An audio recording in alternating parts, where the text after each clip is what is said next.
Time to rip off the band-aid and upset a lot of people with this news. The beginning after the end got a season 2 before stuff like 86, No Game No Life, Yona of the Dawn, Grimgar of Fantasy and Ash, Bloom Into You, Cautious Hero, Rokka, Maid Sama, D-Frag, Binbogami Ga, Trinity Seven, Monster Musume, Somali, Barakamon, Btooom, Girl of Sakurasou, and Deadman Wonderland. I think that illustrates my point. It is insane that this series in general somehow got a season 2 announcement before series that, let's just be completely blunt, have way bigger fan bases, way more popularity, and let's just be completely blunt, definitely deserve a season 2 over something like The Beginning After the End, because this is the same series, okay, that literally has over 57,000 verified signatures, a petition to basically cancel the anime and give it a proper anime adaptation.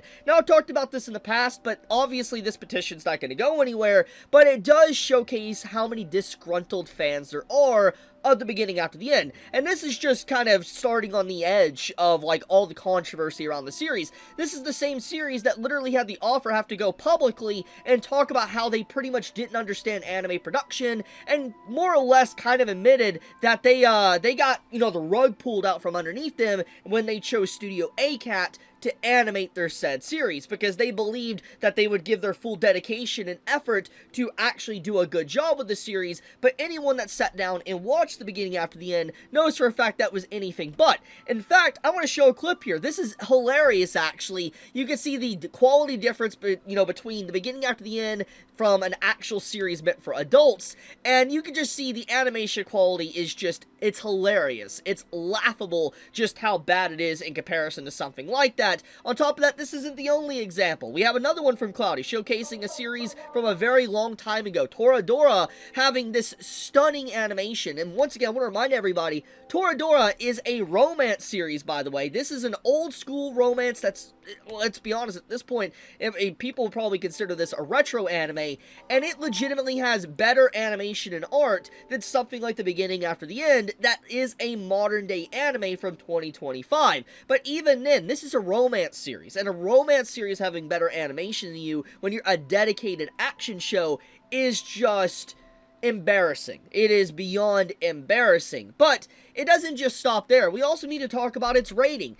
The rating of The Beginning After the End has literally dropped so low on my anime list that it is legit lower than The Promised Neverland Season 2, and it's going to get a lot lower. It is one of the worst rated series on my anime list, which is insane. Now, once again, my anime list is not something you should take too seriously, because ratings are just a popularity contest, but clearly there is a lot of people that, you know, have rated The Beginning After the End relatively low, and I want to be honest with you, I'm more inclined to believe low rating shows than actual high rated shows, because typically that means that the general pool that has watched the said series just did not have a good time with it. And as someone that has watched The Beginning After the End anime, yes, I watched all those episodes, it is terrible. It is absolutely terrible. I would say, hands down, probably one of the worst anime I've seen in the last few years. It's pretty bad. Like, I would say it is completely disrespectful to the source material. Somehow it manages to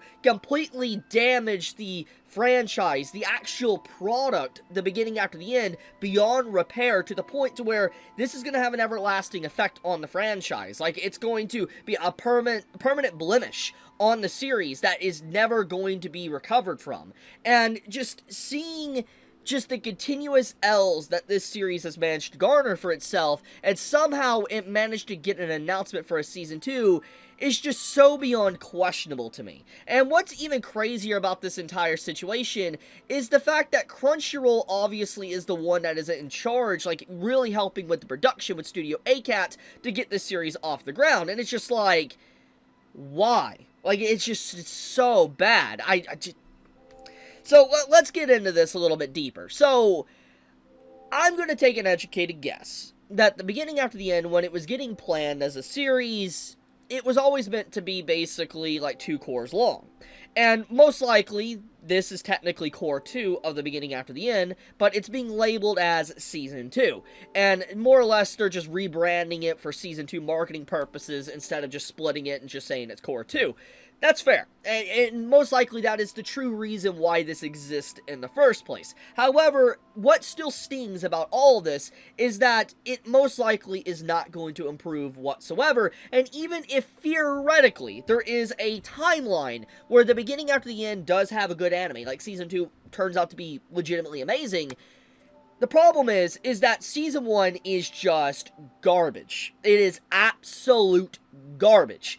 No one in their right mind that doesn't have, let's say, insanity or a mental illness will recommend the beginning after the end and tell someone to watch it because Season 2 is good. Like, once again, if we're going on a timeline and assuming, let's say Season 2 is going to be good, no one is going to recommend Season 1, and no one's going to be able to sit down and stomach watching Season 1 after just how bad it is. So at that point in time, you might as well just read the series, and then why even watch Season 2 when you can just read the said series? It's just, all around, it's bad. And just seeing this announcement, honestly, it kind of makes me crash out a little bit. Like, I'm crashing out in this video because it's just like, it's crazy that this series that is legitimately terrible, like it is actual terrible series, somehow got a Season 2 announcement. Once again, probably planned, Core 2, but even still, crazy, because there is so many anime out there that deserve a Core 2 or a Season 2 that have yet to ever get them, and it's just, it's unfortunate, man. Absolutely unfortunate. So I'll leave it at that. What series, what anime do you think deserves a Season 2 before the beginning after the end? Let me know in the comments below. But I love you guys, be safe, stay healthy, Chibi out.